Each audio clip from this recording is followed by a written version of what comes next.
Mine's not on. Mine is. How did I do that and mess that up? I don't know. I clearly need to figure out. You didn't want me to talk. You only have a couple wires over.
Welcome everyone, whoa,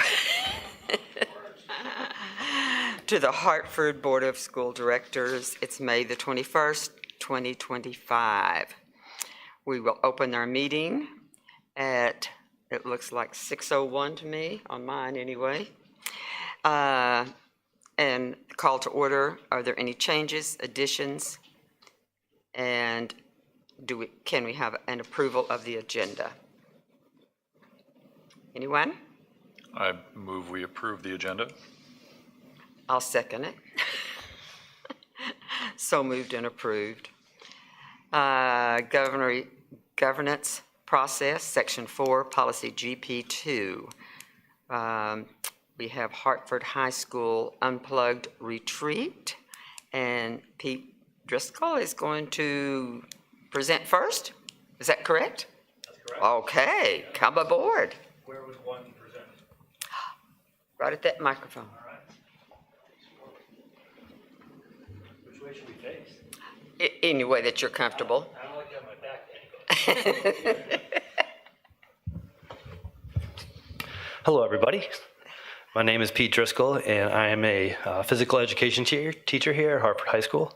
I'm here with my colleague, Halak Pogue, who teaches math.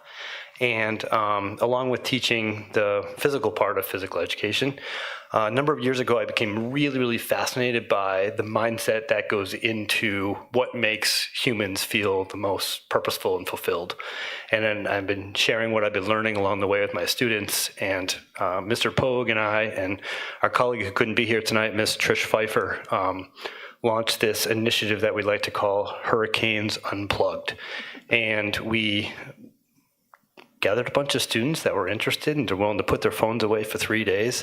And we went to Plymouth, Vermont and stayed for a number of nights in a cabin. And it was just a really, really cool experience to see kids disconnect digitally and connect with themselves, with each other, and with nature. So I'm going to try to talk as little as possible tonight, but I'd like my students to share their experience with you, because I was told 19 years ago, in my first year as a teacher, that if anything cool is happening in your school, your community needs to know about it. This is our attempt to share with our community this really cool thing that's happening in our school. So before I turn it over to our first student speaker, Matthew Sukanakis, I'm just going to turn it over to Mr. Pogue to give a couple of his words, and then you'll hear from our students. Thank you so much for having us. We're super grateful. Thank you. So I'm just going to add one thing, which is, this year was our second time doing it, so we've done it twice. And in my 15 years of teaching, those two trips were some of the best relationship building I had with my students. Like, it was, I mean, when I think back on those two trips, it's like two of the highlights of my career so far. So that's all I have to add. Thank you.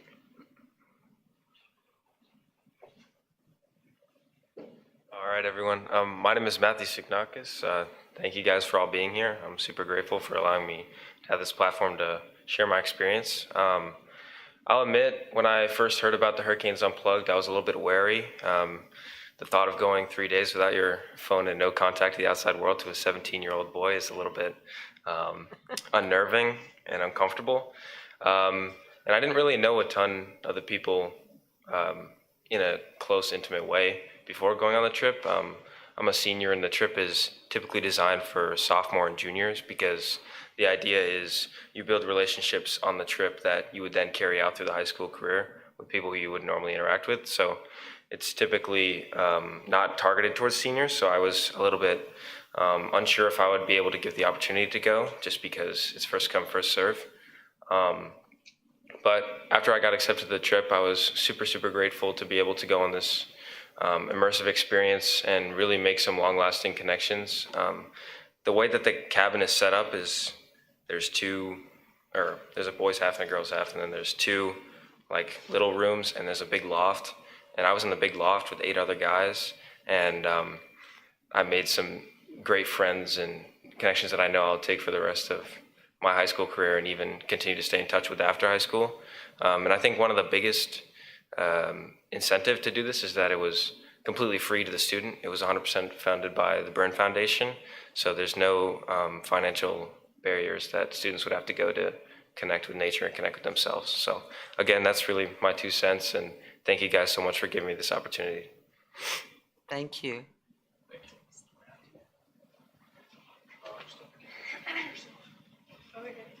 Oh, I don't know. Okay, so I like to say firstly, I am a very much indoorsy person, and I like to stay to myself. So going on this trip was already outside of my comfort zone. I did it really because I don't do anything.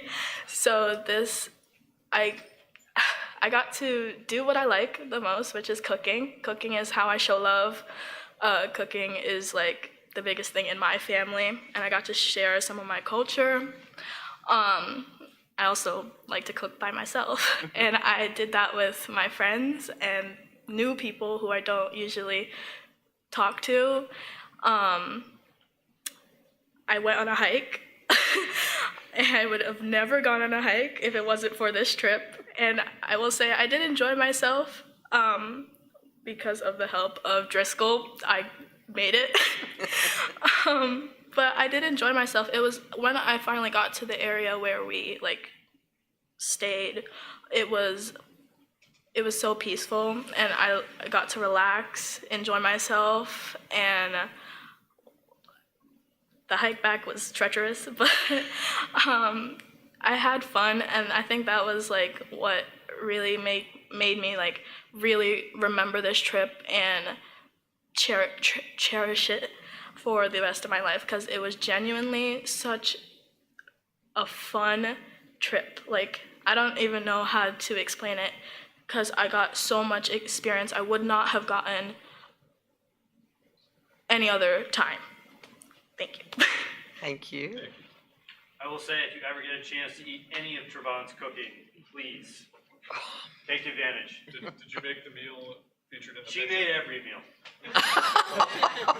we all chipped in. It was all part of the thing that we all chipped in and helped cook and clean. But we found out very quickly that Trevon loves to cook, and she was a true leader in the kitchen. That's awesome. Yeah, students do all the cooking and all the cleaning and all the whole thing is student driven. Don't forget to introduce yourself. Hello, I'm Felicity Adams.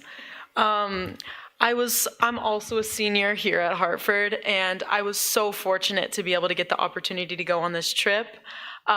This is something that's totally in my comfort zone. I love doing this type of stuff. I love interacting with people and being in nature. So when I heard about this, I heard so many people saying and raving about it last year and saying that it was the best experience they had. So as soon as I heard about it happening again this year, I hopped onto it and was fortunate enough to get the opportunity to be accepted into it. Every day was kind of free scheduled, which I loved.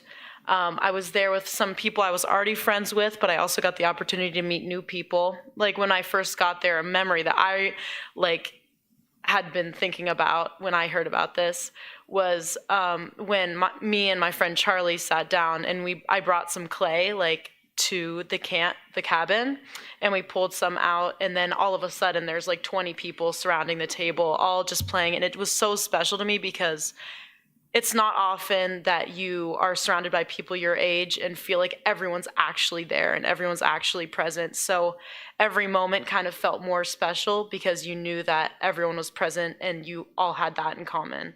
And I know sometimes if I feel uncomfortable in a situation or somebody else does, they pull out their phone to try and pretend like they're not there. But then those moments where you kind of felt uncomfortable, you actually got to sit there and actually deal with it. Or if you were bored, you just could sit there and think. And I was able to learn so much more about myself and my friends and meet new people. I just thought it was such a special experience, and I was so grateful to be there. So yeah, thank you. Thank you.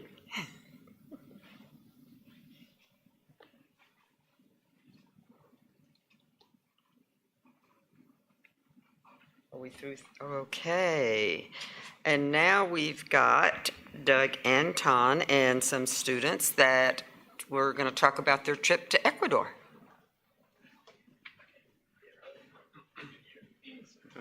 All right. Hello. Thank you for having us here as well, doing double duty on trips.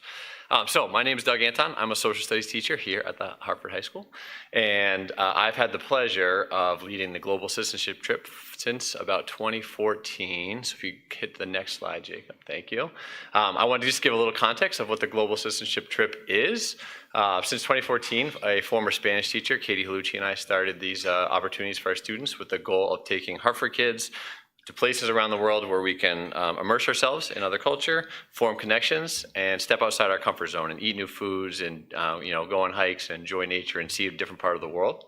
So this is actually the 10th trip that we've done since 2014, and in total we have traveled to 7 different countries over 3 continents with over 200 students. So super excited about the past of the program and hoping to continue that in the future.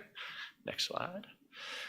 So I threw a couple pictures up there, and I don't know if either of you two want to chime in about that, but just wanted to show, Ecuador, the natural beauty of Ecuador is one of the drawing points. It's such a diverse country, even though it's not that much bigger than the size of New England in total. It's got the coast, it's got the jungle, it's got mountains.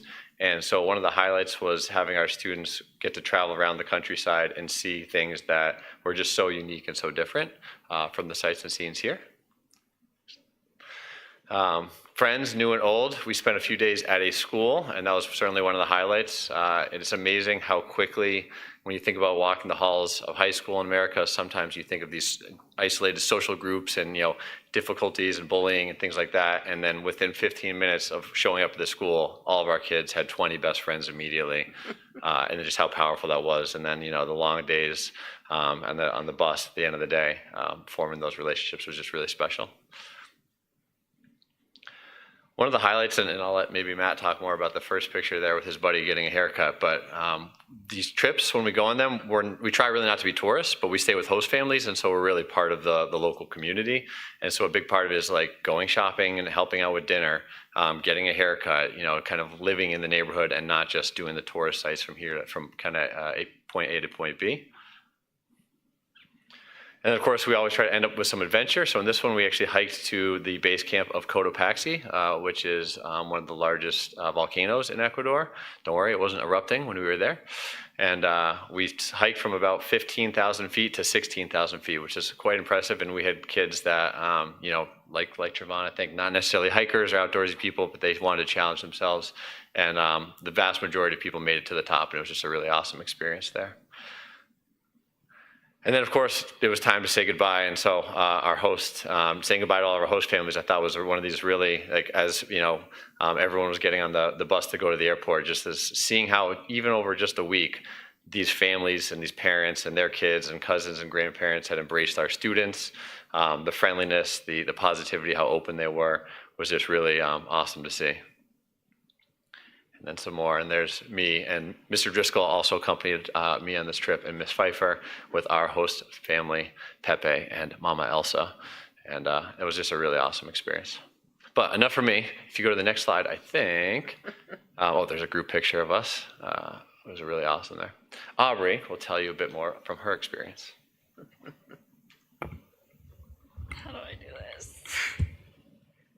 Hello, my name is Aubrey, and I attended the trip to Ecuador with my classmates. Going into the trip, I didn't have many friends on the trip, so I was honestly very nervous for it, as I'm in a different country without my family or my friends. But really quickly, the second we got there, we were greeted with warm soup and tea, even though we got there super late. And the top left picture is my whole host family. They were probably the highlight of my trip. Every night we would just either play card games or we would learn their dances. We had a lot of dance parties. Another 2 people that I'm so happy I met are Jorge and Josue. They're at the bottom right. They were our tour guides. Even through the thick of what happened when things wouldn't go our way, they would always keep it positive, and they got us to do a lot of things that I never would have done. Like that tower, we had to climb, it was a pretty thin, it was scary, but I did it. Also, the bottom left picture, we ate off of leaves. That was very scary for me. It was not terrible, and I'm very happy that I was able to try that. I'm also not a big hiker, but I actually learned that I do really enjoy hiking and viewing new places. And that's kind of, wait, I have more.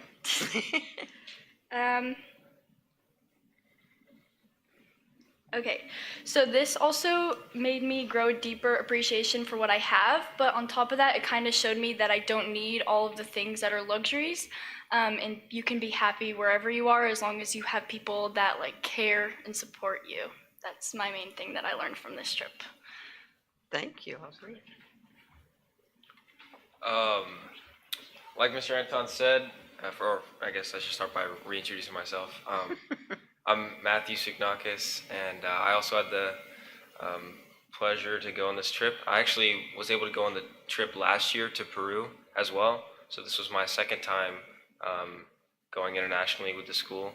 And I thought, maybe it couldn't top Peru, but I was unbelievably wrong in every way, shape, and form. I really became close with my host family. You can see in the top left corner. I was friendly with all three of those fine gentlemen beforehand, but living with someone for 10 days and being friends in the halls is very different. And I definitely became super close with all three of them, and the relationship has definitely blossomed since we got back. And then, as you can see, I know Mr. Anton talked about that earlier, but my friend Mo was getting a haircut. He desperately needed one, and so when we were in Ecuador, the main square in Quito has a barber shop right on the corner, and we went in, and the barber didn't speak a lick of English, and we spoke borderline conversational Spanish, and so it was a little nerve-wracking for Mo, as he looks like a little bit nervous in the picture because he doesn't know if he's going to get a good haircut or not, and we sort of had rocky Google Translate. But it was great, and the guy was super, super nice. We actually went back. Alec, who's the guy on the right in the host family dinner picture, he got his haircut there as well, so we went back 2 days in a row, and it was great. And then on top, we have the scooters. That's the roof of, I'm not sure, is that Aubrey? Is that your host family, or is that, no, so that would have been another member of the trip's host family, but they had this really flat roof. And we went up there with basically everyone on the trip and just sort of hung out as it got dark. And we found some scooters that the kids of the family had, and we rode around on top with the skylights in the back. And then the bottom left corner, I know Mr. Anton talked about the natural beauty, but you can't really speak on that enough. It's really incredible to see such a vastly different climate than what we're used to up here. And like I said before, I've been to Peru, and the mountains there are just as beautiful, and it's amazing to see how different the world can look only 7 hours away, wherever it is, 7 to 10 hours away. But yeah, it was a great experience, and I'm super fortunate to be able to have gone on 2 international trips. So thank you. Thank you. Our last slide was Ermac, but he couldn't make it, so it's a blank slide with no pictures. But yeah, I just want to say thanks again for hosting us, and thank you for the school and Mr. Fogg and the administration for supporting it. It's 3 teachers out of school for a few days, and then the other chaperones and I giving up our April vacations. So I know it's a commitment on behalf of the school and our community, but I'm hoping that we can share a bit of the return on investment with everyone here tonight. So thank you all. Thank you. And I just wanted to wrap it up where I started. When I let off, I said that I'm really fascinated by really what makes humans feel purposeful and fulfilled. And these offerings that we're giving our students lead to exactly what that is, and that's human connection. And my brother likes to say with our cell phones, we're connected to everyone in the world except the same people who's in the room with us. And this gave us opportunities to be where our feet are and to connect with one another in ways that we couldn't do that otherwise. And Hartford High School is amazing for promoting belonging and connection, and for us to really get to know each other in deeper ways than just in the classroom. So thank you so very much for having us and for these opportunities. Big shout out to Mr. Fogg. He's an amazing administrator. Thank you all. I know that you had a great time. I can see it on that, and I can see on your faces as you're talking about it. So thank you very much for sharing with us. We do appreciate it. And of course, you'll be able to go again next year. Of course. We would invite you, you can stay for the rest of the meeting, or you can leave, whichever you choose to do, okay? I know we have young children at home. That's just fine. We understand. We thank you again for sharing with us. Yeah, thank you, everyone. Bye, Fee. Thank you. Bye, Aubrey. Thank you. It's nice when you know some of those kids. Oh. All right, communication from the state regarding PCBs. I think I'm going to turn this over to Katie right now. Okay? Thank you. Thanks. Jonathan Garthwaite has joined us again this evening, so he'll be joining as well. We wanted to start by, in your packets, and for those of you who are participating online, you can find those on the website. There is a copy of the letter that we received last week from the Department of Environmental Conservation, who is the departmental entity from the state we have been working with throughout this challenge of addressing the PCBs that have been identified in the district.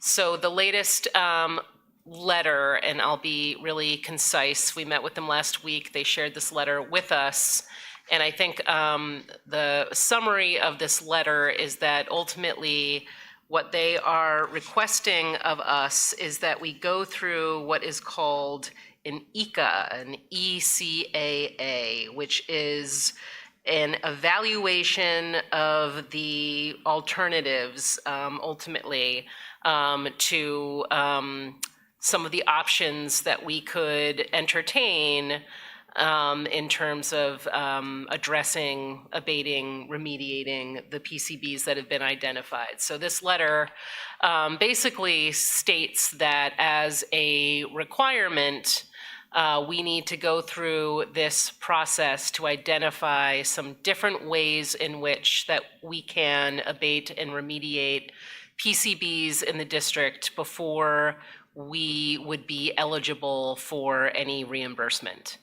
And you know, some of you who have been following the situation with the state and the related budget related to these mitigation projects, what is being proposed at this point is $9.5 or so million to be added to the state's budget for this year that would be dispersed among 6 priority schools, us being one of them.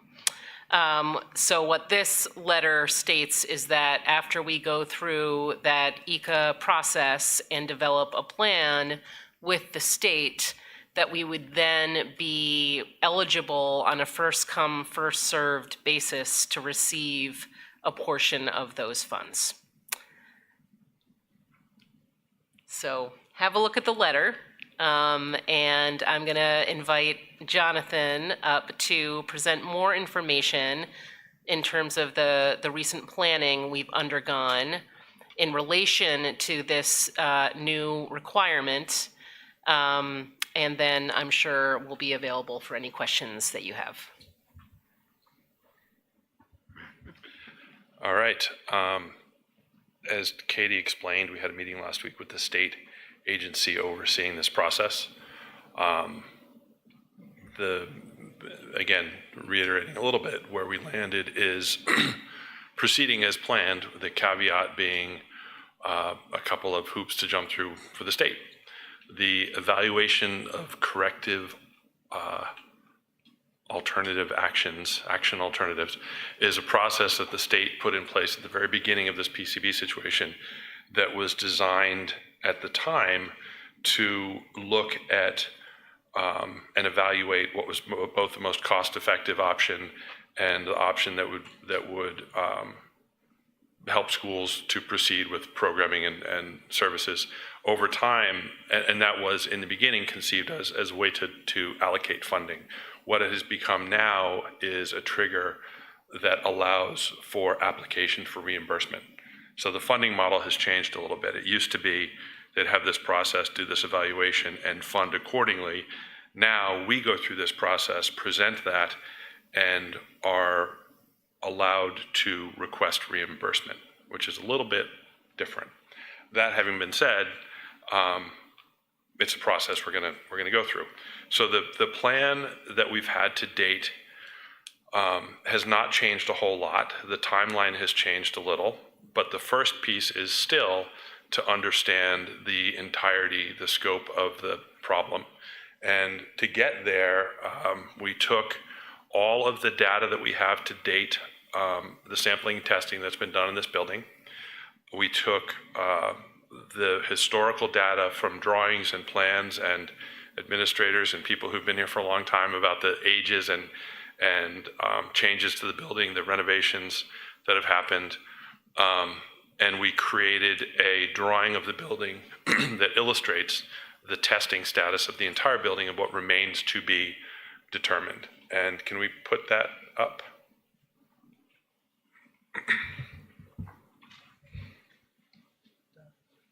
That one, yeah.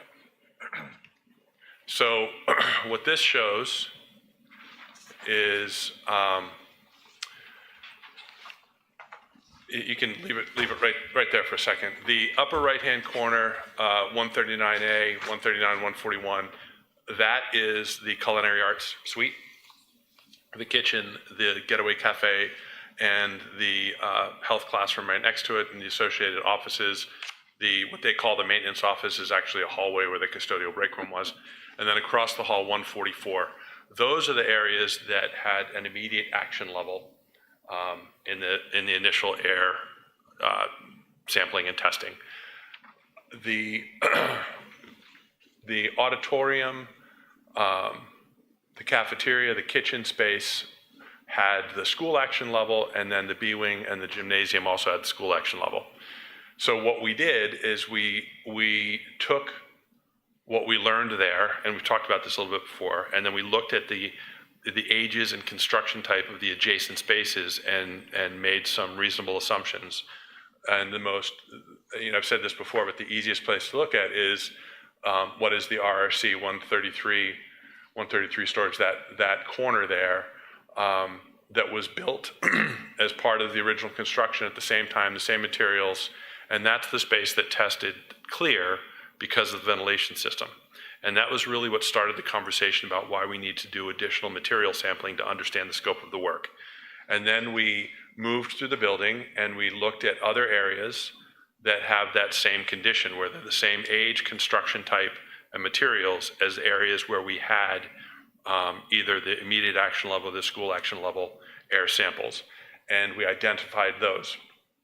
Those are also listed in the pink hash marks or whatever those are. The crawl space up there, that's those of us who are all too familiar with it, called the catacombs. That's kind of out of play. That's just a big crawl space underneath the building. And then can you scroll through? So that's the gym, which has a school action level. And then continuing through, this goes to the second floor of the tech center, built in 1972, pre-80 construction. Same construction type, same materials, all suspect. And then moving along the third floor, we have the same situation. So everything as listed in the legend, area to be tested, is an unknown. And at a previous meeting, the board had agreed that we go ahead and go through this process to identify what we know about the building and what we don't know about the building, and come up with a plan for testing. So what we're going to do, and this is very much in keeping with the DEC's process that they initiated in 2021-22, we did the air samples. We had, as indicated, the immediate action level, school action level, or none, which we had here. But what the board has decided to do is go ahead and do the first material sampling to determine the extent of contamination in the building. So this is not the substrate sampling that we did in, say, the culinary arts, where we had the immediate action level. It's the next step in the process where you come in and basically you test the paint, the caulking, the adhesives, all of the suspect materials. It's much less invasive than the substrate testing and can happen fairly quickly. So based on this data, we're going to go ahead and do that. And then we will know what the situation is in the entirety of this facility. After the air clearances at White River, I'm hoping we get the same kind of result here and we find out that we don't have a problem, but there's no use in not knowing, and it's important to know. An important caveat there is that because we did not have a school action level exceedance in any of these spaces, even if we learn we have a problem in the materials, we do not have a triggered state mandate to do a particular thing one way or the other. It's completely in our court how we handle that. And it will depend to a large degree on what the results are. But we're in a little bit different situation than we are downstairs. We have a little bit more control over our path forward, which is not a bad thing. So that is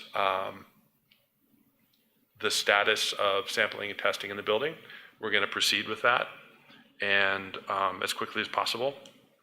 And once we have that, we'll update this and we'll have a map of the building that shows all of the areas that either require abatement before they can be reoccupied, which is the immediate action level areas, require an abatement plan to continue to be occupied, or are clear completely, or have this category, which we're kind of inventing, of the devil we know, that we can make some decisions about. So that is the status of testing, sampling and testing. The next piece in this is the actual abatement of the contaminants that we have. What we have been talking about to date is to move as quickly as possible to address the immediate action level areas, and to put together a very methodical phased abatement and reconstruction plan that is heavily weighted to support student programs and student services. The abatement and construction piece is important and complicated, but it has to follow what we need to do to keep the school running and keep students having the experiences they have here. So do you want to put that up? So this is, can you back out quite a ways? Just for a minute. So phase one, we talked about, and this is something that Nelson and I talked about a lot. Phase one is basically the gym. And the idea there is we know through the substrate sampling that the block walls are contaminated. We know that in order to remove the contamination, we need to remove the block walls. So that is a space that can be comfortably kind of separated from the rest of the facility and addressed as a standalone project should we choose to do so, and can be reconstructed into, the term that I've been using is a vanilla box that Nelson and his team can then use as swing space for subsequent phases of abatement. It's a lot of square footage. We can do a lot with it. One of the things that we learned, I'm gonna find good things to say wherever I can, is that at the end of this, what we end up with is the gymnasium as a separate building, separate 911 address, separate system, separate fire alarm system, separate sprinkler system. We have to replace it all anyway. If with some modifications to that building, specifically adjusting the egress so we're not all forced to go through the glass hallway to get out of the building, we can increase the permitted occupancy of that space considerably, and move it up into the 7-something range, which is a huge asset for the district and the town to have that big a public gathering space. It's also currently a Red Cross refuge, and there's some benefits to that we might be able to leverage as well. So that's kind of phase one thinking. What I've called phase 1A goes down to the immediate action level area that is currently vacant. And I included that add alternate of the RRC on the assumption, because it is exactly the same materials, that this material sampling will put those together. The three drivers for doing that space, that includes the auditorium, the cafeteria, the kitchen, in that phase 1A, is that corner of the building, again, can be isolated from the rest of the facility so that we can do this abatement and reconstruction while the rest of the facility is in use. Goes to, kind of keeping kids here, keeping kids in classes, keeping programs here and supported. And similar to the gym, we can put that space back together on the kind of the vanilla box theory and use it as swing space when we address the phase 2, which is the first, both floors of the B wing, which is the lion's share of the instructional space in the building. So I said all that like it's done. It's a big, complicated project. And, some of the complications are, what do we do with programs while this is going on? Performing Arts has pivoted, I've said before, remarkably adroitly to move their programs to other locations. The athletic programs are doing the same. We will figure out how we're going to do food service, because that is a must do. Nelson has some ideas about enabling projects in other areas of the building that we can do some minor adaptations to provide a home for music and band that is stable and appropriate while this work is going on, until we give them the auditorium and the band room back. The culinary arts program is up on Farmview Ave and in a good location. They can stay right there. And it allows us to kind of get that corner back in play, get the gym back in play. The obvious question is, if we learn that we have other problems in the building that show up white here or as the to be tested space, my only answer to that is I'm not going to try to solve problems I don't understand yet. Take one thing at a time. Now, if I take all this and fold it into what we've learned from the state and fold it into the current state of the litigation with Monsanto, I think that's wrap it all together.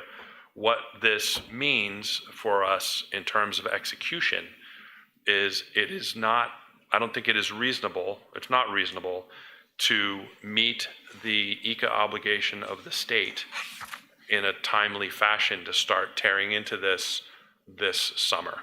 So we're not going to. It is not practical to try to start a project that will displace programs mid-year, mid-season. So we're not going to. I won't list all of my 4 points again, but we are going to keep people safe. We're going to keep people out of the immediate action level areas, because we must and we will. Those programs have been relocated and are thriving. The areas that have a school action level, we will do what we've been doing and then some, which is the quarterly air sampling that's required. We have gotten every piece of equipment that we can get running right, and we will double down on that. If we have to do some kind of interim work to ventilation systems, we'll do that. We will proceed with testing and sampling, and we will proceed with aggressively bidding these stages of abatement. While all that's going on, we go through this ECA process, and this is a really important point. At some point in the future, the planning process that the board has put in place that says we're going to identify all of the contaminants in the building and we're going to get rid of them. We're going to follow that track in a very measured, kind of controlled way, which means we're going to keep students in place in the B wing in September. We're not moving them out, which means we're not going to move athletic programs out of the gym in September. We're going to keep them in place. We're going to monitor the space. We're going to ventilate the space, but we're going to be there. We're going to keep our presence in place and keep supporting those programs. While we're doing that, we're going to be planning the abatement and reconstruction. And that planning will be focused, as the board has said, on abatement, which is removing the contaminants from the space. That's what I've been told to do. The ECA process is going to look at every alternative. The state agencies involved, as is their mandate, will come back to us or to you and say, the evaluation of corrective action alternatives says, yes, you can do abatement, or you can do encapsulation, or you can do whatever comes out of it. There will be options. And at that point, we will have a decision point about how we proceed. So from my chair, from my desk, where we stand right now is the testing program proceeds as planned. That is independent from the state. That's something the board decided to do in the best interest of the school and the community, to know the total extent of this problem or to rule it out once and for all. Let's either let the genie out of the bottle or put the bottle away. The abatement and reconstruction planning, we are going to continue the soft work up front, the budgeting, the planning, all of that stuff we have to do, and continue to work through what each phase requires of us to support programs and services. At the same time, we have this litigation process where we are pursuing recovery from Monsanto for the entirety of this adventure. That, correct me if I get the dates wrong, the mediation for that suit begins in September of this year, the 29th, I believe, and they're expecting a settlement, I believe they said December or January of 27, which 26. I'm sorry, 26, sorry. January of 26, which seems like a long time off, but actually is pretty quick as these things go. So all of these things are coming together concurrently. We have the state ECA process, which we are going to follow through with because it allows us to request reimbursement for funds that we expend if the funds become available to provide that reimbursement. There's no easy way to say that, but that's the situation. The suit with Monsanto is litigation, and as the attorney said, litigation is litigation. It's a process, and none of us have a crystal ball and know exactly how that's going to turn out. Based on what's going on elsewhere in the country with school districts in similar situations, I am very encouraged by the trend. Monsanto and their parent corporation Bayer is very interested in settling this once and for all, and is settling with pretty significant numbers across the country, and they've funded that effort. At the same time, we have to remain realistic. So what this plan allows us to do is all of the planning to do what the board has said we will do, which is get rid of these toxins and restore the facility, support the programs, support the services that students need. But at the same time, we are not committing to a financial obligation that we cannot meet until we understand the entirety of that financial obligation and what our funding options are. What did I miss?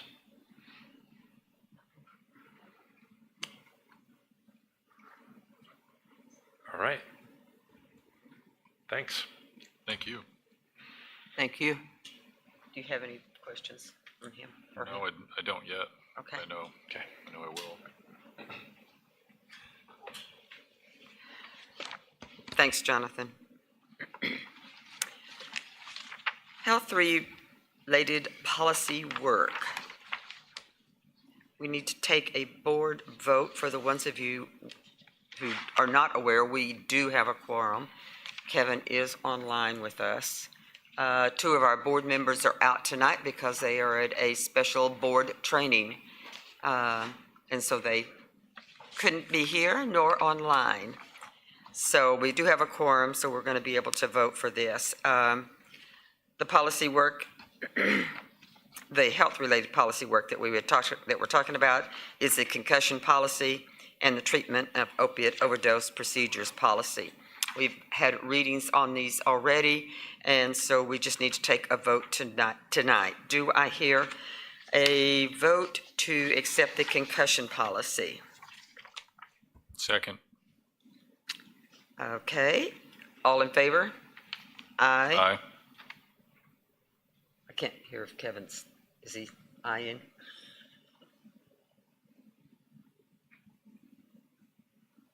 Maybe he's on mute. I can hear you. Okay, There you go, Coach. thank you. We needed a motion to accept the policies Right. as read. Did we get a formal motion and a second? Mrs. Russell moved it, and it was seconded by Mr. Wilson. Thank you. Okay, thank you. I just wanted to make sure. Sure, Thank you. thank you, thank you. So all in favor again, please? Aye. Aye. Aye. And the motion carries. I make a motion that we also approve the treatment of opiate overdose procedures policy as read. Second. All in favor? Aye. Aye. Thank you. So moved and accepted.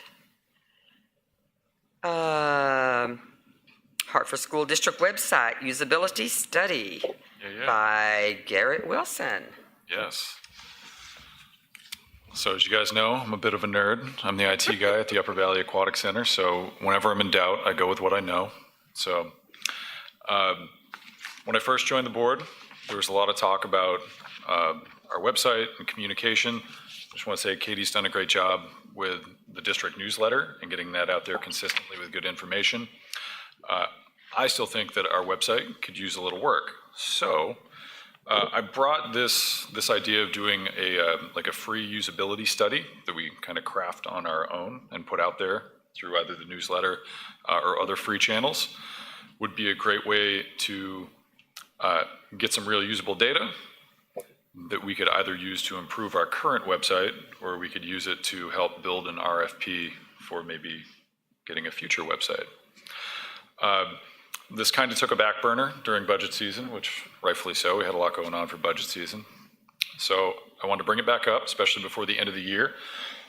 Go over it with everybody, ask for feedback, and then if we're good with kind of what it has and what we're asking, we can put it out there in the next newsletter on Facebook. We can put it out there on listservs and get a formal way to get feedback from the community.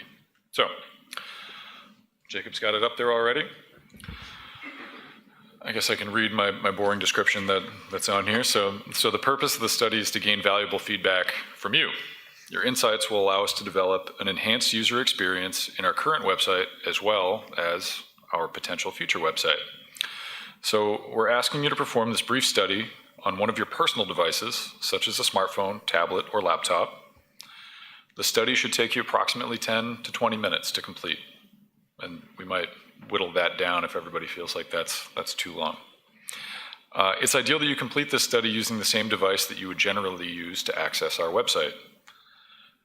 The form, I believe we were going to leave it as the form will not collect any email addresses or personal information unless somebody chooses to enter that info. And we'll only use the survey in aggregate to improve the usability of the Hartford School District websites. Please do not provide any contact information. We anticipate and hope for a high volume of responses to the study. So we'll not be contacting everyone regarding submissions. All questions are optional, and we appreciate any feedback. So, Jacob, if you can scroll down, you're way ahead of me. So this is where we learn some basic demographic information. So more about you with gender and age range. That way we can get an idea of who is visiting our website. And then we'd like to know where they live, and very importantly, what type of device they're using. So whether that type of device might be Mac or PC is important, whether it's an iPad or an Android tablet, whether it's an iPhone or Android smartphone or a Chromebook. All those things are important, especially with our current website, how people access information, what applications that they might use to access the website through. And especially if we were moving forward and with a website on a new platform, how responsive that new website would be on these various devices. If that all makes sense. Another important one, which browser are you using today? Google Chrome has a significant market share. Safari is pretty close. Mozilla Firefox is pretty close as well. They're very far below Chrome. Chrome is the most popular one. Microsoft Edge, and I think Microsoft Explorer or Windows Explorer was phased out, has a very small market share. And then of course other, because there are plenty of other browser options that people might be using as well. All things we need to take into account. Another thing that I find very important is we want to make sure that we handle ADA compliance. So to ask the question of if any assistive technology is used when anybody accesses our website, and if our website is meeting the needs of those people using that assistive technology. That can be anything from text to speech, reading pens, voice recognition, screen readers, color blindness. There are all sorts of different assistive technologies available. We want to take those into account as well. Another important one, we want to make sure that the people giving feedback are part of the community, and that doesn't necessarily mean a resident. That might mean that they're a teacher. It can mean that they're a student. They could be a business owner in Hartford. If it's anybody that our website is significant to them, it would be important to get feedback from them. And then, what information do you most often visit the HST website for? I'd like to think that they're just going to, read the meeting minutes and check out all the board info, but that might not be the case. The people that might be going to the website most often, they might be going to the Hartford High School page, or they might be going to the Ottaquechee School page. So doing a study like this is a good way to find that out and seeing where we need to bolster things. Let's see. A couple other questions just about what best describes how people navigate a site. What's really useful, which we're probably not going to do because it'd be very labor intensive, would be to screen record everybody as they interact with the site and then analyze that data, but we're not going to go that route. So in the place of that, I find it useful if we kind of send people on a scavenger hunt, so to speak. We just ask a couple of different tasks. So for example, number 1, find the current Hartford School District calendar. And they can rank that from a 1, they were unable to complete the task at all, to it was very easy. And then more importantly than the rating scale, I find, is telling us more about your experience. So that way we get an idea of how people accessed that information. And if the majority of people are accessing it in a different way, a way that we don't think, a lot of us in here use this website all the time. So we might know where to go. But somebody filling this out, it might be their second or third time using it, and they might access it a whole different way. So these things can be really telling as to if we might want to reorganize things or provide things in a different format. Had to put a plug in for the school board. Find the meeting minutes from the last Hartford School Board meeting. How easy or not was that? Find the superintendent's contact information. Tell us more about your experience. Find the school lunch menu for the White River Elementary School. Might be a little tougher. And then find the date and time of the next school play at Hartford High School. Now these questions I threw in as an example, they're not necessarily in stone, right? But I wanted to try to give different segments of our site a little bit of representation and try to take people on a journey to see if they can visit parts of the site that they may not be familiar with, if that makes sense. Lastly is just a thank you and then any additional feedback. So there were a few other things that we may end up adding. Like a question along the lines of what information do you most often visit HST's website for? An approximation in the last school year, how many times have you visited the Hartford School District website? And then another question which we may not ask is why do you not visit the website more? So that was another suggestion for a question to include in the study. So I did a study similar to this at the Aquatic Center before we changed websites. This was very useful to get information from our membership base. I did sit in the lobby for a long time and set up different computers and tablets and had people do it in-house, in person. Much smaller sample size at the Aquatic Center than the whole town. So I found, though, that I got many more responses when I switched to a Google form similar to this and asked people to do it on their own. I expected people were going to copy the link, take the QR code, and probably forget about it. I actually got a lot more feedback that way. People were very willing to share their feedback about the website. And that was very useful in crafting an RFP and reorganizing our website when we relaunched it. So it's a free way to go about getting some very usable feedback. And speaking of feedback, if anybody has anything they feel would be useful or they'd like to add, I'd be all for it. Thank you. Erica Schneider has her hand raised. Yes. Thank you for all this work that you're doing. I think it's great to kind of send people to find those different things. And a group of us has been kind of actively looking at different vendors. So I think once we have that usability information, that'll be really helpful to kind of pick out, which vendors are the one to go with. So thank you for doing that. Oh, you're welcome. No, thank you.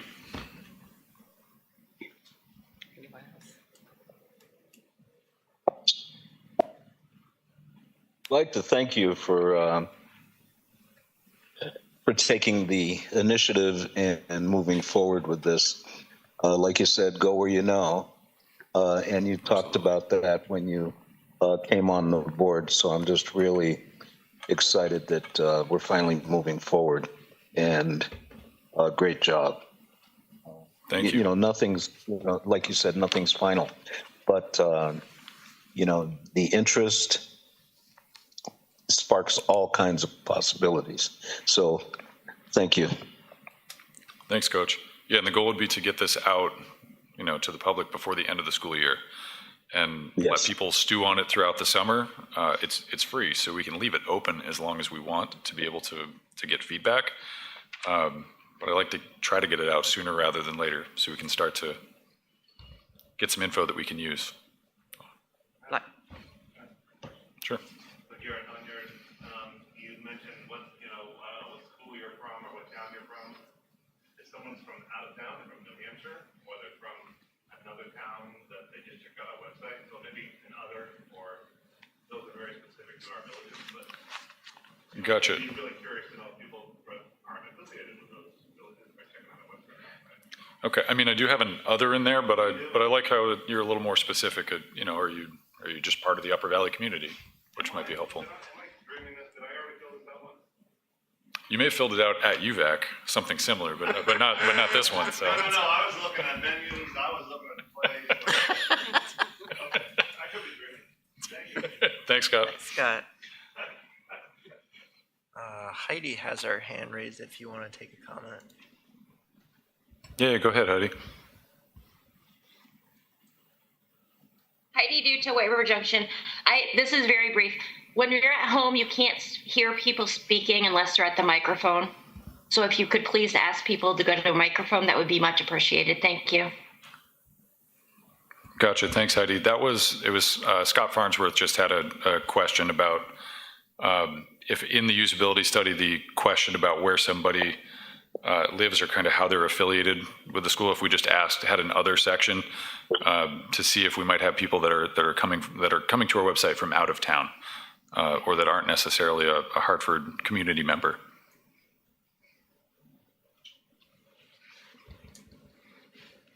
Ann? Yeah. You can just repeat. I like the idea of how you said you sat in their lobby and had people fill it out there. I think, there's spring programs that, are going to be happening. There are opening activities for schools in the fall. So I think, yes, open it up, but leave it open till early fall, but encourage schools to have computers out so that maybe somebody would be willing to, check it out, at an open house, or, I'm also thinking of the block party in June. Maybe somebody from the district could be there and have some computers or devices that could log in outside of town hall, or get at least the word out there if they don't know. This is the link that you can go and take this, sort No, I love it. Thank you. And Heidi, so that was Ann. She had suggested, so we definitely keep it open through the fall, the usability study, and that maybe at some of the events that we have, like for example, the block party in June, that we have a physical table there and actually have some devices available that people could interact with it and fill the study out in person instead of just, clicking a link in the newsletter. Thank you. Colin? So that Garrett doesn't have to translate. I think the survey that you've developed is a really good way to gauge the usefulness of the website for any of the users that might be using it out in the public. I would suggest that you might create a separate survey or do something informally to just measure the types of questions that staff gets, building secretaries, for example. How many times a day do they get a call asking, what's for lunch? Why are the buses late?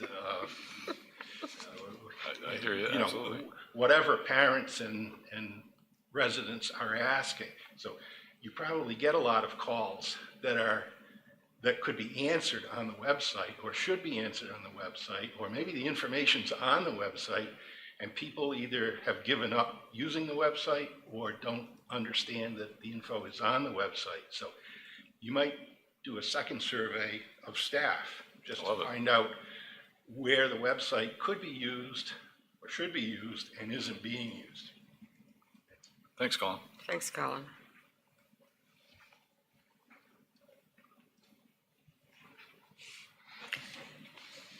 Okay. Oh, training for the Hartford Board of School Directors. In your packet, you'll find 2 pages. I'm not going to sit here and read them because you can all read them. And are they on?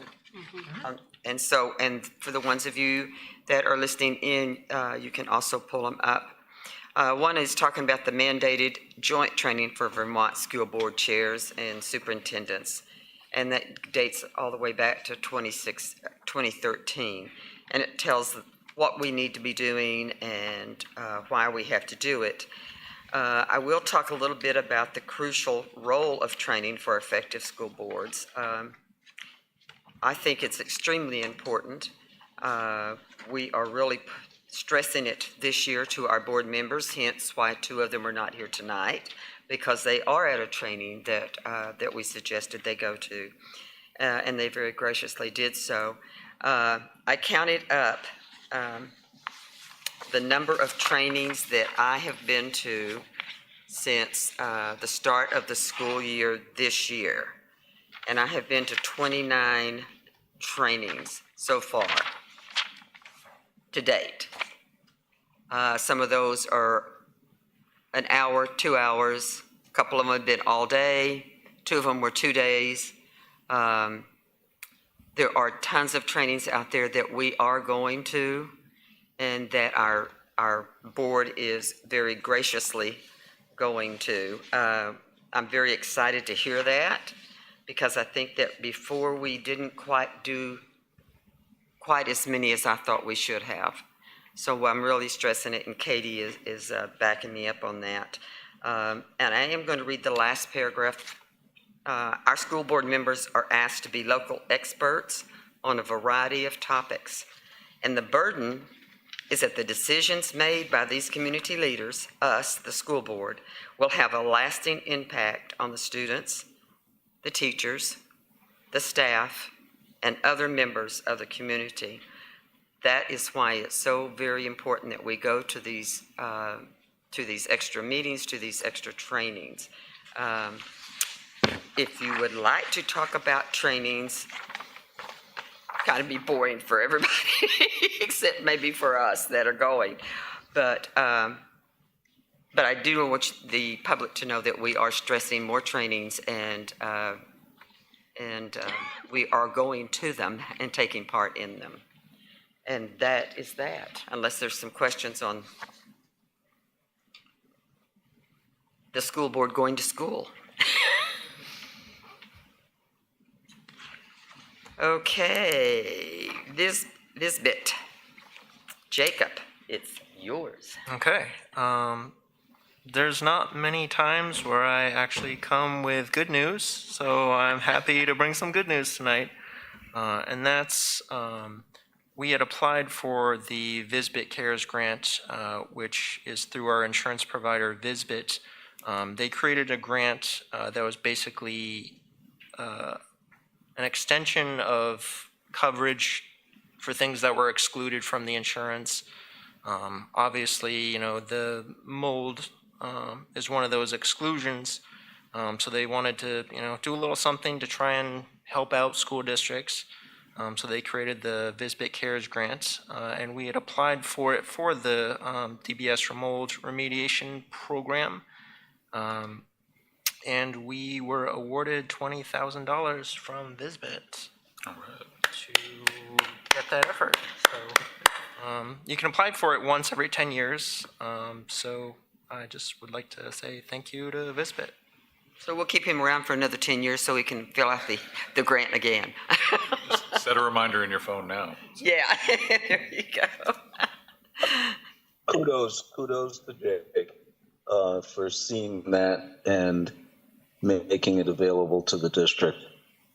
Well done. Yes, absolutely. Very, very well done. Going into public comments, the board welcomes public comments. In order to accommodate as many community members' voices as possible, anyone making a comment will be given 2 minutes to speak. This is not a time for discussion, but the board is interested in hearing comments, concerns, and suggestions from the public. Do we have any public comments?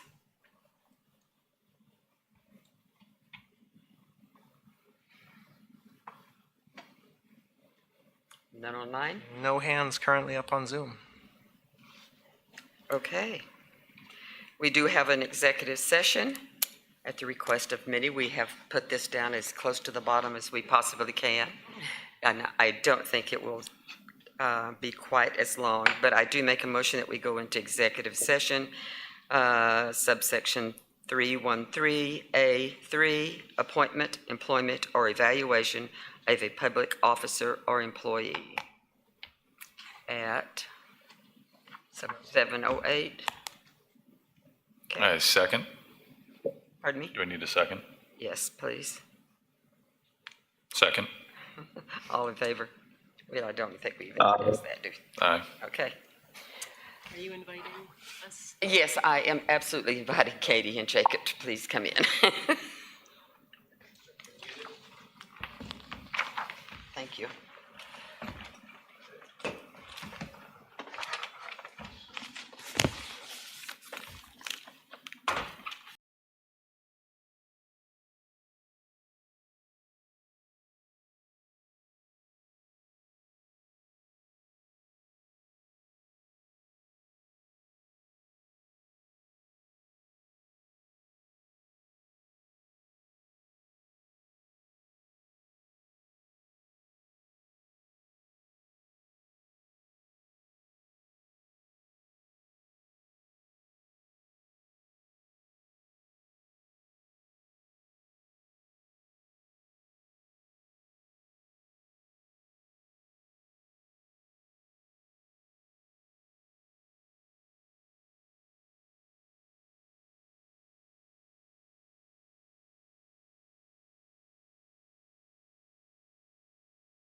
Ready now? Okay, thank you. We came out of executive session at 7:22 PM. We need to take, I need to hear a motion, is that what we're going to do? We'll call it, no, we're not calling this a motion. We're going to vote to recommend the actions taken by the administration. So I can go ahead and ask for a vote now. Ms. Procedural, down here at the end. You don't have a motion yet. Are you moving? Yes, You said you were voting to recommend. said we need to vote to recommend actions taken by administration. To support. To support. Kevin, how about you make this motion for me? Okay. That would I'd be like great. to make a motion that the Hartford School Board support the recommendation of the administration in this personnel matter. Thank you. Do we have a second? Second. All in favor? Aye. Aye. Aye. It's Colin Butler. I'm not sure that I'm comfortable with you folks making a motion that is so vague that it could be applied to anything that the superintendent chooses to apply it to. You're really giving her carte blanche to say at any point in the future, I had the board's approval to take this action. Your motion needs to be specific to the situation that you're discussing. It needs to be clear to the public what you're up to. You can have whatever discussion you want in closed session, but any motion you make in the public ought to be clear enough that the public understands what you're up to.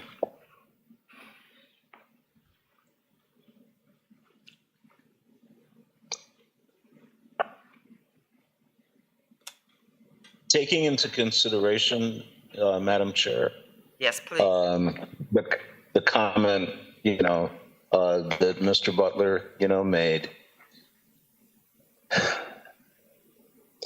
My question, in general would be, disclosing a personnel matter, and this is a very specific personnel matter that was discussed in executive session that was confidential at that point in time. So the question, that I have, let's say in general, is, do we have to name that staff member that this employment situation was about? Oh, I would think not.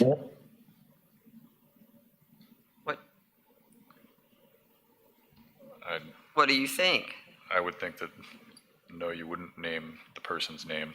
I mean, that's why we were discussing it in executive session. Right. So we could rethink, how we worded, the motion, in order to encompass this situation. Because I do understand what Mr. Butler is talking about as far as carte blanche. Yeah, I mean, it's not a blank check for the administration, essentially. But so we could restructure the motion, if that makes sense for folks. I could request that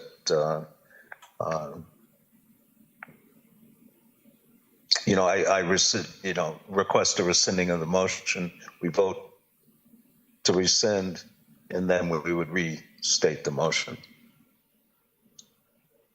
Okay. I think procedurally that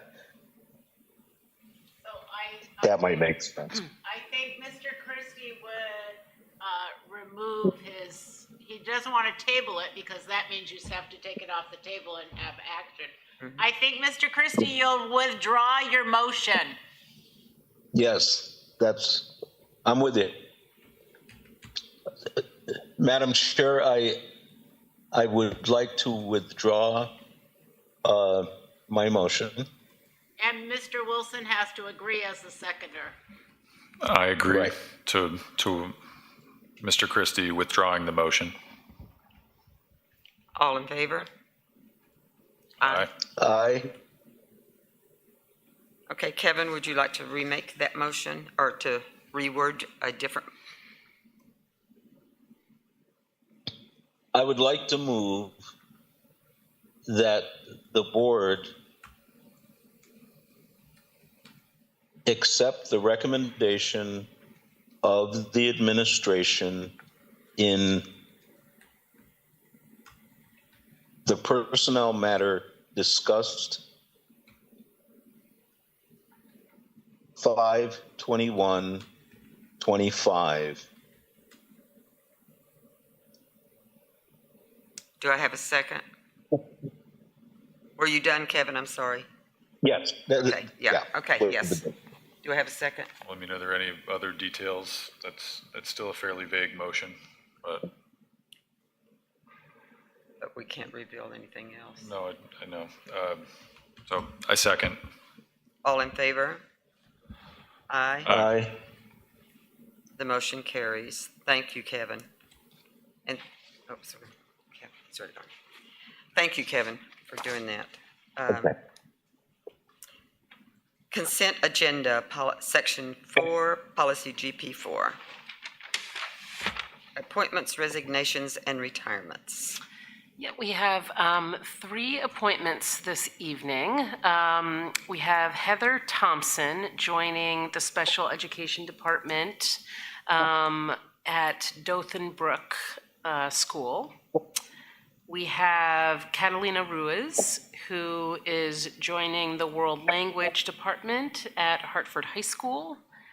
And we have Bryce Landon joining physical education at Hartford Memorial Middle School. Thank you very much.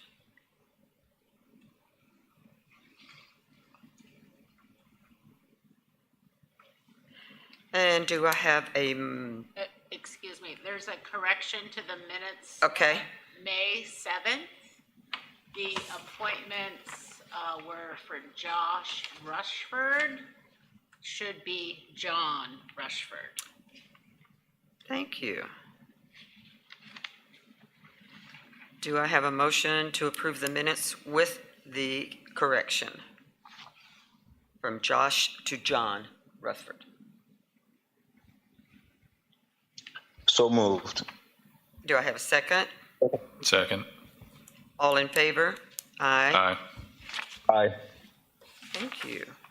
Our next board meeting is June the 4th of 2025. Garrett, would you like? Coach, did you want to say something? No. Oh, okay. And I would like to say something Yes, about please. the next board meeting. Yes, ma'am. It seems like you're moving to the 1st and 3rd now, and that needs to be noted on the website, as it still says you're meeting 2nd Thank you. and 4th.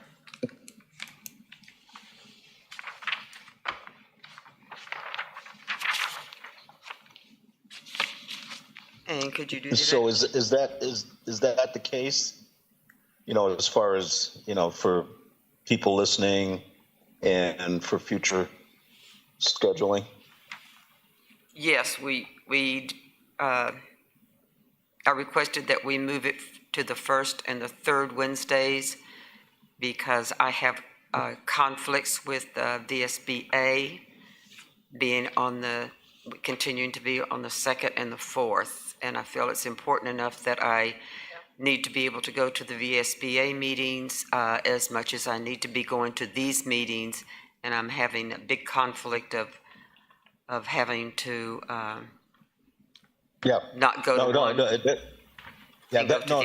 I wasn't going there. It was more like, this is like the public information, you know, aspect, like our secretary was mentioning, just so it's out there and we get the website updated as quickly as possible for folks that are looking for that.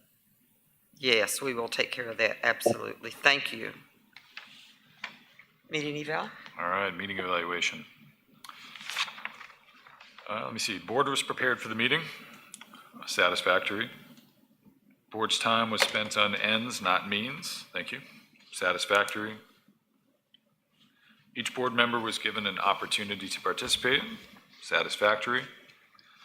Board treated all persons with courtesy and fairness, satisfactory.